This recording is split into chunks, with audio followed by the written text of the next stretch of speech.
Hey guys, Sean here. So the sanctions hitting Russia aren't about to stop, and the West is planning to slap Putin with another plan to cripple his oil sales.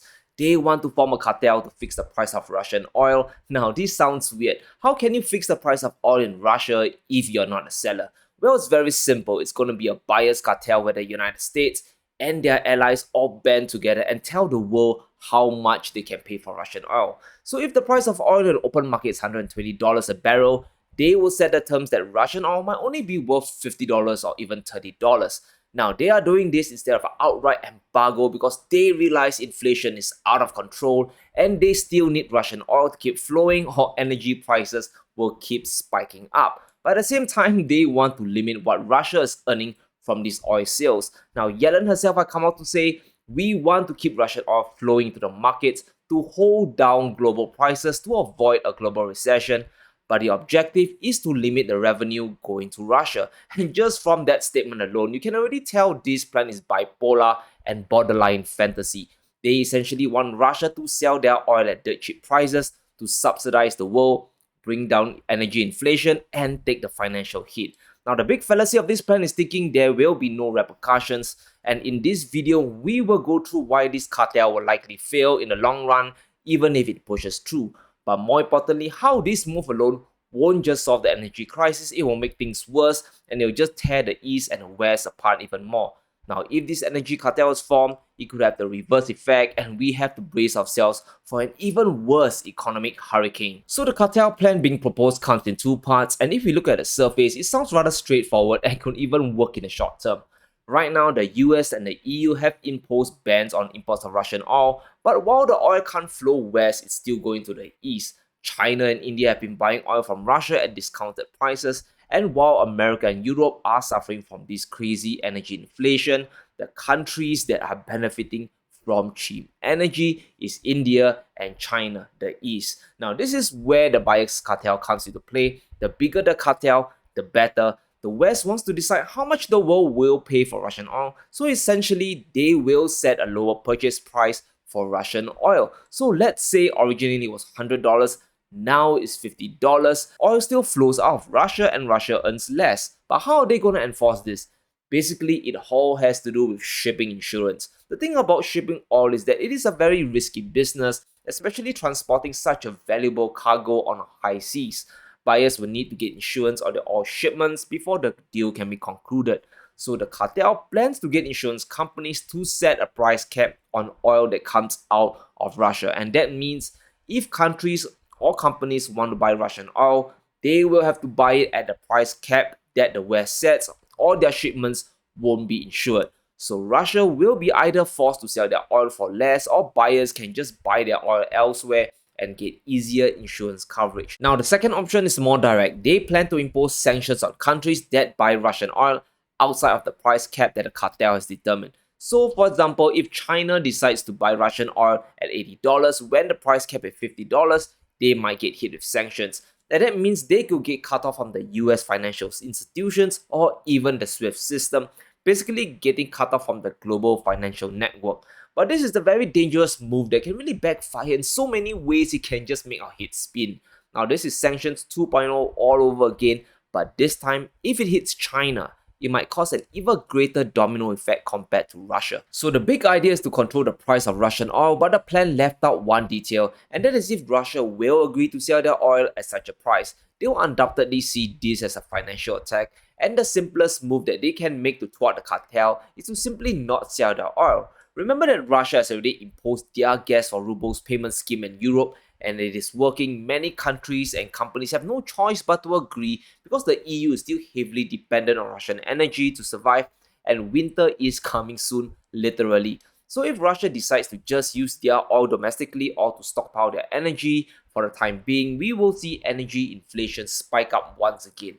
Now, Russia accounts for over 12 million barrels of oil and is the second largest crude oil exporter after Saudi Arabia. So you can just imagine the supply crunch.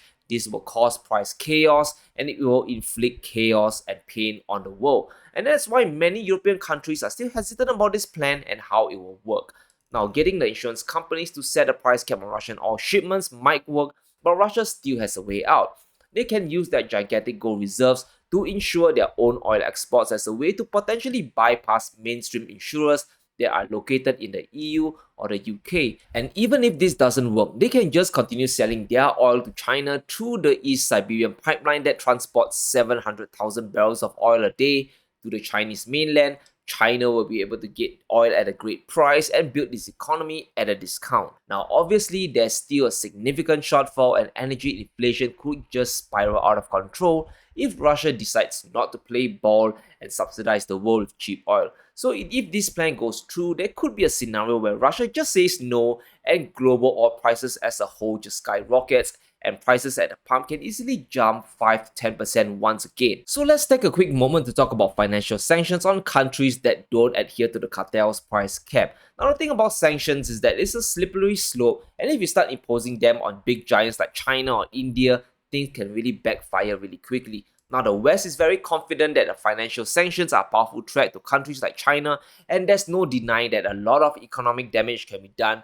No doubt that China will suffer a lot. China holds an incredible $1 trillion of US treasuries, and these are mostly handled within American financial institutions. Now, they have a lot of money trapped in a financial system, and that's why China have been arranging emergency meetings with their banks to check just how secure their overseas assets are. Plus, the United States is China's top trading partner, accounting for over 17% of Chinese exports. So getting cut away from the Western financial system will be a major inconvenience, and this will just add more both time delays and additional transaction costs. This could make China less competitive on the global stage and cause even more economic trade damage. So there is a serious incentive for the Chinese to play ball, at least for the short term, bow down to the cartel and either buy Russia's oil at a set price or just stop buying altogether. Now, in this case, Russia will be in deep trouble, their oil revenues could dry up, and keeping the war going on will be more difficult. But even if the West wins this financial struggle with Russia, the effects are disastrous for the world and we have to discuss it. Let's quickly talk about the short-term effects of the plan, which is effectively a price control. Now, the problem with price controls is that they rarely work. You are trying to overcome the economic forces of supply and demand, and the longer it drags on, the higher the likelihood of it exploding in your face. Firstly, oil shortages can crop up, and it's not just Russia's oil that's no longer flowing into the markets if they decide not to sell. The same can happen if Russia decides to play ball.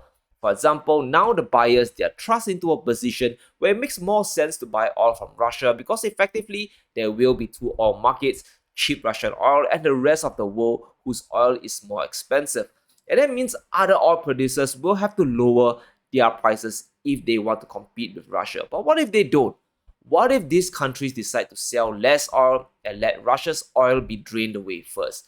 You will still get a global oil shortage if this hoarding of oil becomes severe enough. Why buy from Saudi Arabia when I can get cheaper Russian oil? Producers will be less incentivized to ramp up production or even maintain their current levels, and this poses a big problem for the world. So even if Russia does get hurt in the process, it doesn't mean that global oil prices will come down. In fact, black markets for oil could really pop up if shortages become severe enough, undermining the entire idea of a cartel. And we could see Russian oil eventually circle back to the West, but at higher prices as it passes from one supply chain to the next. The West will still be paying higher prices, but it will be the oil traders who will be cashing it in. However, the longer term effects are even worse. If you impose price controls on oil, what is stopping you from imposing it on other commodities? If the price of wheat is too high, you can set a price cap on it. If the price of gold and silver rises too much, slap price controls on them as well. Now, this is a very slippery slope because it will show the world that the West is really trying to control the prices for commodities to suit their goals, and this will definitely lead to shortages and even more crisis. Just imagine if you're a country with excess wheat and you can only sell it on the open market at a lower price, you'd rather just use it domestically and feed your own population or sell it off in the black market. Now, countries with the commodities will start to hoard food, they'll start to hoard metals and oil, and whatever is under a price control, and it will be the importers that will suffer, right? The reason why prices are high because there are already shortages of a certain commodity, whether that is energy or food, and if you slap additional price caps on it, it will destroy the dynamics of supply and demand. You need to let prices rise as high as possible to the point where people organically refuse to buy the stuff. The cure for high prices is high prices. Poor monetary policies cause the money supply to inflate, and poor preparation cause a supply problem in commodities. So the best way is to just bite the bullet and suffer high prices in the short term. But that's just half of the story. If the West decides to really sanction China or any other country looking to buy oil from Russia outside of the price cap, this will just accelerate the de-dollarization process. I mentioned in a previous video how the US dollar's days as the reserve currency are numbered, and it's precisely because of sanctions like this that are using the US dollar or the American financial system as weapons. We will start to see countries just abandon the US dollar as the reserve currency more and more. We are sitting at the dollar being around 59% of the global reserves, but this figure could easily plunge faster to less than 50%.